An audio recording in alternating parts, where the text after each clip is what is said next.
சொத்து வழக்கின் பல்வேறு விதமான நிகழ்வுகளை நீங்க நேரடியாக பார்த்து தகவல்கள்லாம் கொடுத்துட்டு இருக்கீங்க. இப்பொழுது இந்த உச்சநீதிமன்றத்தில் கர்நாடக அரசு தாக்கல் செய்திருக்கக்கூடிய இந்த மனு மீதான விசாரணை எப்பொழுது தொடங்கப்பட வாய்ப்புகள் இருக்கு? இந்த வழக்கின் மீதான தன்மை என்பது எப்படி இருக்கு? இது பற்றிய முழு விவரங்களை சொல்லுங்க.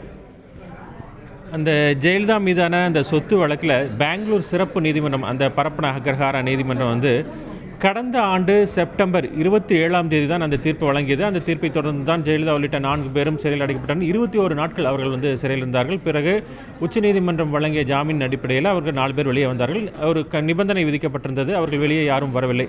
அதன் பிறகு இது தொடர்பான மேல்முறையீட்டு வழக்கை விசாரித்து முடிப்பதற்கு கர்நாடக உயர்நீதிமன்றத்திற்கு உச்சநீதிமன்றம் ஒரு காலக்கெடு விதித்திருந்தது. எவ்வளவு நாட்கள் நீங்கள் விசாரித்து முடிப்பீர்கள், அதாவது அந்த ஜாமீன் மனு விசாரணைக்கு வரும்போதே அப்போது உச்சநீதிமன்ற தலைமை நீதிபதி தத்து ஜெயலலிதா தரப்பு வழக்கறிஞரை பார்த்தது, இந்த மேல்முறையீட்டு வழக்கை நீங்கள் எப்போது விசாரித்து முடிப்பீர்கள் என்று கேட்டார்கள். அப்போது 3 மாதம் என்று கேட்டார்கள். அதன்படி தான் கர்நாடக உயர்நீதிமன்ற நீதிபதி குமாரசாமி நியமிக்கப்பட்டு அவருக்கு அந்த வழக்கை விசாரித்து முடித்து கடந்த மே 11ஆம் தேதி அந்த தீர்ப்பை வழங்கினார்.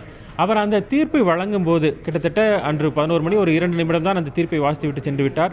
அந்த தீர்ப்பு வந்த பிறகு எந்த ஒரு மேல்முறையீடு தொடர்பாக எந்த ஒரு விவாதம் வரவில்லை. ஆனால் அந்த தீர்ப்பினுடைய முழு விவரம் கிட்டத்தட்ட 919 பக்கங்கள் அந்த இணையதளத்தில் வெளியிடப்பட்டது. வெளியிடப்பட்ட அடுத்த நாளில் தான் இந்த தீர்ப்பினுடைய உடனடியாக மேல்முறையீடு செய்ய வேண்டும் என்று அனைத்து அரசியல் கட்சிகளும் வலியுறுத்தின. காரணம், அந்த தீர்ப்பில் பிழை இருக்கிறது, அதாவது அவர் ஜெயலலிதா வாங்கிய கடனை தவறாக மதிப்பீடு செய்யப்பட்டிருக்கிறது என்பதுதான் அதற்கு காரணம். தொடர்ந்து தமிழகத்தைச் சேர்ந்த அனைத்து எதிர்க்கட்சிகளுமே அதை மேல்முறையீடு செய்ய வேண்டும் என்று வலியுறுத்தின. திமுக பொதுக்குழுவில் கூட தீர்மானம் நிறைவேற்றப்பட்டது, நாங்கள் மேல்முறையீடு செய்வோம் என்று தெரிவித்தது. இது தவிர பாமகவை சேர்ந்த தலைவர்கள் எல்லாம் அங்கு சித்தராமையாவை, அதாவது கர்நாடக முதலமைச்சரை சந்தித்து மேல்முறையீடு செய்ய வேண்டும் என்று வலியுறுத்தினார். அது மட்டும் இல்லை, ஆச்சாரியாவும் வலியுறுத்தினார்.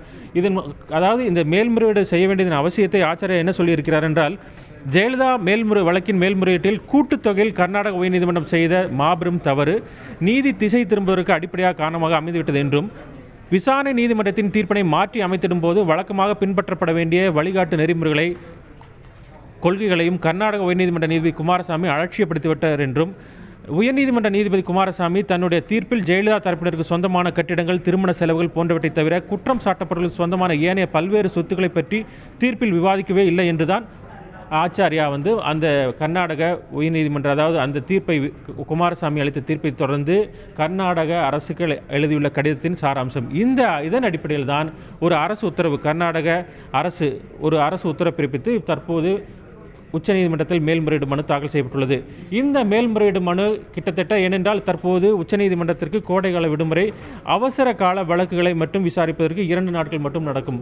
அப்படி பார்க்கும்போது முழுமையான, அதாவது ஃபுல் ஃபங்க்ஷன் என்று சொல்வார்கள், அது மாதிரி உச்சநீதிமன்றம் தொடங்குவதற்கு ஜூலை 1 தான் தொடங்குகிறது. அப்படி பார்க்கும்போது அவசரமாக இன்று தாக்கல் செய்துள்ளார் என்றால் அவசர கால, அதாவது கோடை விடுமுறை இந்த நீதிபதிகள் முன்பு வருவதற்கான வாய்ப்புகள் இருக்கிறது.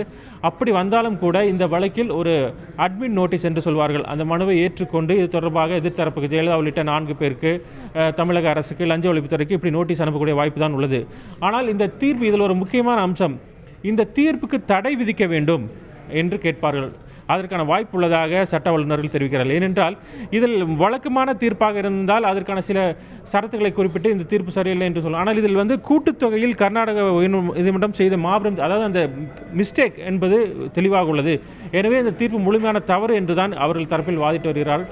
ஆனால் இருந்த போதிலும் இந்த ஒரு தீர்ப்பை தடை செய்வதற்கான வாய்ப்புகள் மிக மிக குறைவு, இதற்கான முன்னுதாரணங்கள் இல்லை என்று சட்ட வல்லுநர்கள் தெரிவித்துள்ளார்கள். ரமேஷ், இப்போ கர்நாடக அரசு உச்சநீதிமன்றத்தில் மனு தாக்கல் செய்திருக்கக்கூடிய சூழ்நிலையில் ஆர்கே நகரில் 27ஆம் தேதி இடைத்தேர்தல் நடைபெற இருக்கிறது. முதலமைச்சராக இருக்கக்கூடிய செல்வி ஜெயலலிதா அவர்கள் வேட்பாளராக நிறுத்தப்பட்டிருக்கிறார். இப்போது இந்த ஒரு மனு தாக்கல் காரணமாக அவர் வேட்பாளராக நிறுத்தப்பட்டிருப்பது செல்லுபடியாகுமா? இது பற்றிய விவரங்கள் சொல்லுங்கள். மனுதால் தாக்கல் செய்யப்பட்டுள்ளது. இதற்கும் அதற்கும் எந்த சம்பந்தம் இல்லை, எந்த தடையும் இல்லை. ஏனென்றால் அந்த வழக்கு விசாரிக்கப்பட்டு ஒருவேளை இடைக்கால உத்தரவு ஏதாவது பிறப்பிக்கப்பட்டால் மட்டுமே இதற்கு ஏதாவது சிக்கல் வரும். ஆனால் அவ்வாறு ஒரு இடைக்கால உத்தரவை பிறப்பதற்கான வாய்ப்புகள் மிக குறைவுதான். ஏனென்றால் இதற்கு ஒரு பெரிய முன்னுதாரணங்கள் என்றால் அதில் ஜெயலலிதா விடுதலை செய்யப்பட்டு விட்டார்.